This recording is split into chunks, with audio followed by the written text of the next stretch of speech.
कार्तिक मास की चतुर्दशी। अरे वाह, आज तो है छोटी दीपावली। कार्तिक मास की चतुर्दशी का दिन है रोशनी, खुशी और परंपरा का अनोखा संगम।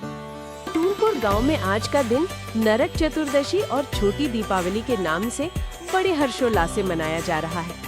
आइए बच्चों, सुनते हैं एक ऐसी कहानी जिसमें है दोस्ती, मस्ती और एक खास संदेश। सुबह सुबह गांव के बच्चे राजू, चिंकी, रोहन, जीतू और रीना मैदान में जमा हो चुके थे। सबने नए कपड़े पहने थे। खेल कूद की तैयारी जोरों पर थी, पर टोली अधूरी थी। रानी नहीं आई थी। बिना रानी के हमारी टीम अधूरी लग रही है, चलो उसको बुलाने चलते हैं। रानी खिड़की से झांक रही थी, बच्चे उसे नीचे बुला रहे थे। रानी नीचे आओ ना, आज तो छोटी दीपावली है। रानी ने धीरे से कहा, मम्मी ने मना किया है। आज हमारे यहाँ परंपरा है कि हम घर से बाहर नहीं निकलते। कहते हैं इस दिन काला नाग निकलता है और जो भी बाहर जाता है उसे काट लेता है, इसलिए हम व्रत रखते हैं और घर में रहते हैं। बच्चे एक दूसरे का मुंह देखने लगे। रोहन बोला, हम तो सुबह से बाहर खेल रहे हैं, हमें तो कोई नाग नहीं मिला। जीतू बोला, चलो कुछ करते हैं। बच्चे हैरान थे पर हार मानने वाले नहीं थे। सब ने रानी को बाहर लाने के लिए तरह तरह की नटखट तरकीबें निकाली। कभी गेंद खिड़की में फेंकी, कभी ढोलक बजाया, तो कभी दीपावली के गाने गाने लगे। रानी हंस तो रही थी पर नीचे नहीं आई। उन्होंने रानी को बाहर लाने की कई नटखट तरकीबें आजमाई।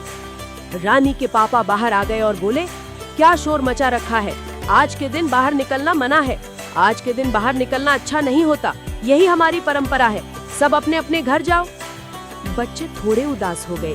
तभी वहाँ से एक साधु ब्राह्मण जी गुजर रहे थे। उन्होंने बच्चों के चेहरे देखे और बोले, बेटा क्या हुआ, क्यों मुंह लटकाए बैठे हो? उन्होंने बच्चों की बात सुनी और मुस्कुराते हुए बोले, बच्चों आज का दिन बहुत शुभ है। नरकासुर को भौमासुर भी कहा जाता है। कृष्ण अपनी 8 पत्नियों के साथ सुखपूर्वक द्वारिका में रह रहे थे। एक दिन स्वर्गलोक के राजा देवराज इंद्र ने आकर उनसे प्रार्थना की कि हे कृष्ण, प्राग ज्योतिषपुर के दैत्यराज भौमासुर के अत्याचार से देवतागण त्राही त्राही कर रहे हैं। क्रूर भौमासुर ने वरुण का छत्र, अदिति के कुंडल और देवताओं की मणि छीन ली है और वो त्रिलोक विजयी हो गया है। इंद्र ने कहा कि भौमासुर ने पृथ्वी के कई राजाओं और आमजनों की अति सुंदर कन्याओं का हरण कर उन्हें अपने यहाँ बंदी गृह में डाल रखा है। कृपया आप हमें बचाइए प्रभु। इंद्र की प्रार्थना स्वीकार करके कृष्ण अपनी प्रिय पत्नी सत्यभामा को साथ लेकर गरुड़ पर सवार हो प्राग ज्योतिषपुर पहुँचे। वहाँ पहुंचकर भगवान कृष्ण ने अपनी पत्नी सत्यभामा की सहायता से सबसे पहले मोर दैत्य सहित मोर के 6 पुत्रों ताम्र, अंतरिक्ष, श्रवण, विभावसु, नभश्वान और अरुण का संहार किया। जिस दिन कृष्ण ने भौमासुर का वध किया था, उस दिन कार्तिक माह की चतुर्दशी थी, इसलिए उसे नरक चतुर्दशी भी कहा जाता है। इस दिन कृष्ण ने भौमासुर अर्थात नरकासुर का वध किया था और उसकी कैद से लगभग 16,000 महिलाओं को मुक्त कराया था। इसी खुशी के कारण दीप जलाकर उत्सव मनाया जाता है। भगवान कृष्ण ने नरकासुर नामक राक्षस का वध किया था, इसलिए इसे नरक चतुर्दशी कहते हैं। ये दिन भय से मुक्ति का प्रतीक है और यमराज पूजा और यमदीप दान भी इसी दिन की परंपरा है। और हाँ, इस दिन यमराज पूजा या यमदीप दान भी किया जाता है। इसका कारण ये है कि मान्यता है कार्तिक चतुर्दशी की संध्या को घर के बाहर दक्षिण दिशा में दीप जलाने से यमराज प्रसन्न होते हैं और घर में अकाल मृत्यु नहीं होती। ये डराने के लिए नहीं, बल्कि एक संदेश है। जीवन में समय पर सजग रहना, स्वच्छता रखना और दूसरों की भलाई की भावना रखना ही असली पूजा है। पुराने समय में लोग घर के बाहर दीप जलाते थे ताकि अंधेरा मिटे, रास्ता रोशन हो और घर में मंगलमय ऊर्जा आए।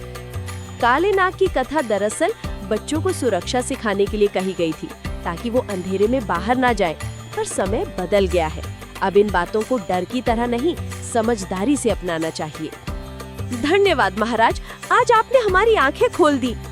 मैंने कभी इस परंपरा के पीछे का असली अर्थ नहीं समझा था।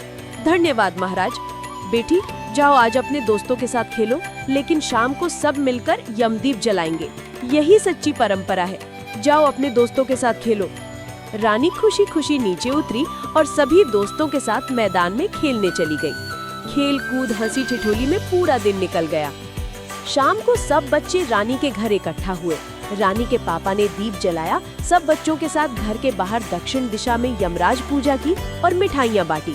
फिर उन्होंने बच्चों को ढेर सारे पटाखे और बताशे दिए। सब ने मिलकर दीप जलाए और पूरे गांव में खुशियाँ बांटी और कहा कि आज से हम डर कर नहीं, समझकर परंपरा निभाएंगे।